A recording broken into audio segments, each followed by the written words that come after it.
అదే RTV app వార్తల్ని క్షణాల్లో చదివే అవకాశం ఉంటుంది. ఒక న్యూస్ పేపర్, ఒక టెలివిజన్ ఛానల్ మీ చేతుల్లో ఎప్పుడూ ఉంటాయి. ఆస్తులు కానీ నేనేమో మొత్తం టైంకేరింగ్ చేసుకున్నానా 42,000 మెజార్టీ ఇది అవసర పక్షానికి వచ్చిందంటే కేవలం ఇది వ్యవస్థాపరమైనటువంటి నిర్ణయాలు ప్రభుత్వపరంగా ఆ రోజు ప్రభుత్వం తీసుకోవడంలో లోపాలు ఉన్నాయి కాబట్టి ఓటమిని అంగీకరించవచ్చు ఏర్పడుతుంది. దాన్ని అంగీకరిస్తున్నాం. కానీ ఇప్పటికైనా సరే మన అందరూ కూడా ఒకటి మనం ఓటమి వచ్చిందని మనం దయచేసి కుంగిపోవద్దు. కార్యకర్తలకు ఎప్పుడూ నేను అండగా ఉంటాను. కార్యకర్తలకి వెన్నుదన్నుగా ఉండి ప్రజాక్షేత్రంలో నాకు ఏంటంటే ఇప్పుడు అలవాటు అయిపోయింది. గెలుపు కొత్త కాదు, ఓటమి కొత్త కాదు. ఇప్పటికి 5 సార్లు శాసనసభ్యుడిగా పోటీ చేసిన తర్వాత 3 సార్లు ఓటమి చేసి చూసాం, 2 సార్లు గెలిచాం. అందుకని కార్యకర్తలకు అండగా ఉండి కార్యకర్తలకు ఎటువంటి ఇబ్బంది కలిగినా సరే వైఎస్ఆర్ కాంగ్రెస్ పార్టీ కానీ ఆ పార్టీ ప్రతినిధిగా నేను కానీ మీకు అండగా ఉండి మీ వెన్నింటి ఉంటానని మాత్రం పత్రికాముఖంగా తెలియజేస్తూ, చట్టపరంగా మీరు కంప్లైంట్ ఇవ్వండి. మనం 6 నెలలు ఏడాది పాటు వాళ్ళకి అవకాశం ఇద్దాం. ఈరోజు ఈ 2 నెలల్లోనూ రోడ్లు చూస్తే చాలా దారుణంగా మారిపోయింది. 3 సంవత్సరాల నుంచి రోడ్లపై యుద్ధం చేసాం. పరిపూర్ణంగా మెయిన్ రోడ్డు మనం వేయలేని పరిస్థితి ఏర్పడ్డది. మన ముఖ్యమంత్రి గారి దృష్టికి తీసుకెళ్ళాం. ఇలాంటి విషయాల్లో కూడా మన అధికార పక్షాలకు సంబంధించి ఆ రోజు మనం ఉండి ముఖ్యమంత్రి గారి దృష్టికి తీసుకెళ్ళినా ఎన్ని రకాలు చెప్పినా సరే ఆ కాంట్రాక్టర్పై చర్య తీసుకోవడం వల్ల మనం ఓటమి చూడవలసి వచ్చింది. నిన్న చిన్నపాయలో జరిగినటువంటి దళితులపై జరిగినటువంటి దమనకాండ అవ్వచ్చు, అలాగే ఈరోజు జానకిరాంపురం, బలిజపాలెం, జేనాడిపాలెంలో వైఎస్ఆర్ కాంగ్రెస్ పార్టీ కార్యకర్తలపై జరిగినటువంటి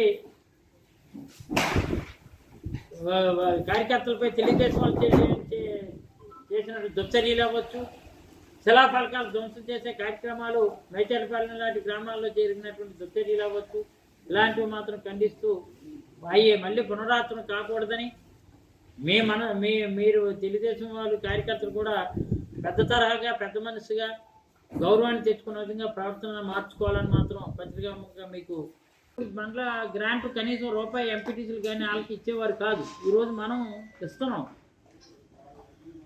ఒక 50% అయినా మనకి వాళ్ళకి షేర్ ఇస్తున్నాం. వాళ్ళు ఎవరైతే ప్రజాప్రతినిధులు మనం ఎప్పుడు కూడా తెలుగుదేశం పార్టీ అని మన నాయకుడు కానీ మన అధినాయకుడు కానీ మన కానీ ఎప్పుడు కూడా చూడలేదు అలాగా. కానీ మన పెన్షన్లు ఇచ్చే కార్యక్రమం ఉండేటప్పుడు ఎటువంటి అర్హత లేనటువంటి కార్యకర్తల ద్వారా వాళ్ళు పంపిణీ చేయడం, సర్పంచ్ని ఎంపీటీసీని కూడా పార్టిసిపేట్ చేయనివ్వకపోవడం, ఎంపీపీని జడ్పీటీసీని కూడా ఎన్వాల్వ్ చేయనివ్వకపోవడం, ఇది జనరల్గా డెమోక్రసీలో ఇది మంచి పద్ధతి కాదు. ఎందుకంటే ప్రజాప్రతినిధులుగా ఉండేటప్పుడు ఈ రోజున్నారు కేవలం పత్రికా సమావేశం, మా ఎంపీపీలు మా జడ్పీటీసీని కూడా ఆహ్వానించి ఇంతకన్నా సీనియర్ నాయకులు ముందున్నారు, మరి వీళ్ళు ఎందుకు ప్రోటోకాల్ ప్రకారంగా మనం ఆహ్వానించి అలా చేసేవాళ్ళం, చేస్తాం కూడా. అది మన ఈరోజు కాదు, దివంగత నేత రాజశేఖర రెడ్డి గారు మనకు నేర్పినటువంటి కార్యక్రమాలు. మనలో బల్జిపాలెంలో కూడా దుర్మార్గంగా బల్జిపాలెం, జేనాడిపాలెం ఆ గ్రామాల్లో కూడా తెలుగుదేశం వాళ్ళ ఆగడాలు హింసాత్మకమైనటువంటి చర్యలు చేయడం, అలాగే జానకిరాంపురంలో కటౌట్లు చింపేసామని చెప్పి వాళ్ళే చింపి మా మీద చేసే దుర్మార్గపు చర్య. కానీ నేను కూడా కార్యకర్తలకు ఒకటే మా కార్యకర్తలు చెప్తున్నా, ఎవరు రెచ్చగొట్టినా దయచేసి రెచ్చగొట్టే కార్యక్రమం చేయొద్దు. ఒక 6 నెలలు మనం అందరం కూడా ప్రజలకు ఏదైనా అన్యాయం జరిగితే ప్రశ్నిద్దాం, కానీ హింసాత్మక చర్యల్లో మనం కూడా పాల్పంచుకునే కార్యక్రమం దయచేసి చేయొద్దు. పోలీస్ పరంగా మీరు అందరూ కూడా ఏదైనా ఇలాంటి కార్యక్రమాలు ఉంటే మాత్రం కంప్లైంట్ ఇవ్వండి. చట్టపరంగా వాళ్ళ మీద మనం చర్యలు తీసుకోమని మనం డిమాండ్ చేద్దాం. వాళ్ళు ఏదో దుడ్డుగార పట్టుకొచ్చారు కదా అని చెప్పి మనం కూడా కత్తితో కర్ర పట్టుకొని ముందుకు వెళ్ళే కార్యక్రమం మాత్రం చేయొద్దు. అలాగే స్థానిక శాసనసభ్యులు ఎప్పుడైనా మీ మండలానికి వచ్చినప్పుడు, మీ పంచాయతీకి వచ్చినప్పుడు మిమ్మల్ని ఆహ్వానిస్తే దయచేసి పార్టిసిపేట్ చేయండి, తప్పు కాదు. పార్టిసిపేట్ చేయడమే కాదు, ఫస్ట్ టైం వచ్చినప్పుడు మీరు గౌరవించి ఆహ్వానించండి. అది ఇబ్బంది కానే కాదు. అంతేగాని ఆహ్వానం లేని విషయాలకి మీరు పార్టిసిపేట్ చేయొద్దు. మొన్న పెన్షన్లు ఇచ్చే కార్యక్రమం ఉంది. పెన్షన్లు మన అందరం కూడా పెద్ద ఎత్తున ఇచ్చాం. పెద్ద ఎత్తున పెన్షన్లు ఇచ్చినప్పుడు ప్రతి ప్రజాప్రతినిధిని కూడా మనం ఆహ్వానించి పార్టిసిపేట్ చేయించు వాళ్ళు ఏదైనా ప్రభుత్వ కార్యక్రమాలు జరిగేటప్పుడు. ఈ 2 నెలల నుంచి అడుగుతున్నా సరే రూపాయి ఇవ్వలేదు. మరి ఈరోజు ఎలాంటి రోడ్లు ఇప్పుడు ఇంకా ఈ 2 నెలలు కూడా ఇంకా దారుణంగా గొయ్యలు పెద్ద పెద్ద గోతులు అయిపోయి వడ్డా దగ్గర కానీ మేడివాడ దగ్గర కానీ రాలేని పరిస్థితులు ఏర్పడ్డాయి. వీటిపై తెలుగుదేశం నాయకులు మీకు అధికారం వచ్చింది, అధికారంలో ఉన్నారు కాబట్టి ఇలాంటి రోడ్లపై దృష్టి కేంద్రీకరించండి, ప్రజామన్నలు పొందండి. నేను 3 సంవత్సరాలుగా రోడ్ల గురించి యుద్ధం చేసినా సరే నా మాట సఫలీకృతం అవకే ఈరోజు ఓటమి చెప్పుకోవలసి వచ్చిందని కూడా నేను అంగీకరించి పత్రికాముఖంగా మీకు తెలియజేస్తున్నాను. కొన్ని వ్యవస్థాపరంగా కొన్ని లోపాలు ప్రభుత్వం తీసుకున్న నిర్ణయాల వల్ల అవి చాలా ఫలితాలు అయితే అయ్యే అంటారు, ఎటువంటి సందేహం లేదు. లేకపోతే 42,000 మెజార్టీ వచ్చిందని నేను మానభంగాలు చేస్తే మరి రాజదర్బార్ లాంటి తెలుగుదేశం కార్యాలయాలు ప్యాలెస్లు అనాలా లేదా ఏంటంటే అవి పూరు గుడిసెలు అనాలా ఒకసారి ఆలోచించేయమని ప్రజలు కూడా ఈ విషయంలో గమనించాలని మాత్రం మీడియా ద్వారా పత్రికా ముఖం కూడా ప్రశ్నించవలసినటువంటి సమయం ఆసన్నమవుతుంది.